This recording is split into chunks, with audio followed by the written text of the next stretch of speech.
Bonjour compagnons, j'espère que vous allez tous très bien. Donc, je vous amène aujourd'hui visiter Antananarivo, la capitale de Madagascar. Bon, mais là, je suis dans une ruelle. Pourquoi est-ce que je fais cette vidéo? Parce que je suis dans une ruelle, comme de nombreuses ruelles du Cameroun, où nous pataugeons plutôt dans la boue, dans la poussière, dans les mares d'eau. Ici, ils ont eu l'idée originale d'utiliser des pierres. Ce ne sont pas sous forme de pavés, mais en fait, c'est de la pierre naturelle. Comme on en trouvait sur toutes nos montagnes, à Limbe, à Yaoundé, autour de Douala, à Lubadjak et consorts. Donc, nous ne manquons pas de la pierre chez nous. Mais ici, c'est la pierre, comme dans beaucoup de villes européennes, qui est utilisée dans toutes les périphéries, dans tous les quartiers. Tous les quartiers. Et ça peut tenir 200 ans. Pas besoin de ciment, pas besoin de mortier. Pas besoin de juste la pierre qui est taillée de façon intelligente et qui est entreposée les unes sur les autres. Les joints ne sont pas faits.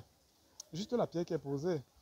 Et puis ça résout efficacement les problèmes de circulation dans les quartiers. Ici, on ne connaît pas de saison sèche, on ne connaît pas de saison de pluie. Il n'y a pas de trou. Même quand il y a des petits affaissements par endroits comme ici, ça ne dérange pas. On continue à circuler.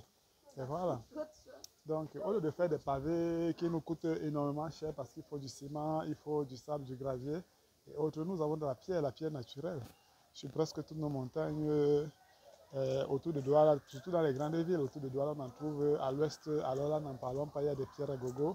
Au nord-ouest, peut-être comme Dirac au nord, il faudrait encore aller en chercher.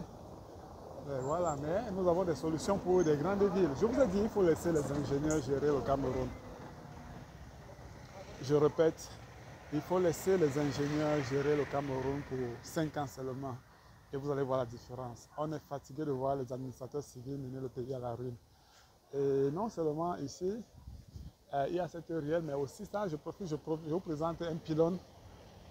Un pylône de... Allez, comme vous pouvez le voir là, ils sont en train de lancer un projet fantastique. Je ne sais pas si vous pouvez voir le second pylône un peu plus loin là. Voilà. Il n'est pas très, je ne sais pas si je peux zoomer un peu. Donc pour résoudre les problèmes de circulation dans la ville, d'embouteillage et autres là, les gars ont décidé ici de passer à la vitesse supérieure. Ce n'est pas un tramway, ce n'est pas un métro. Vous pouvez deviner ce que c'est, j'imagine. Pas encore? Bon, d'accord. Donc nous reviendrons dans la prochaine vidéo, je vous laisse réfléchir. Mais il y a des solutions, comme je vous dis, pour la traversée de la ville. Il y a des solutions pour résoudre le problème d'embouteillage. Je vais revenir à une station plus loin pour vous faire une autre vidéo, vous montrer que nous pouvons développer notre pays si nous le voulons bien. Laissez les ingénieurs gérer. 5 ans seulement, pas 7. Et ça, c'est un défi que ADP a décidé de relever pour améliorer le quotidien des Camerounais.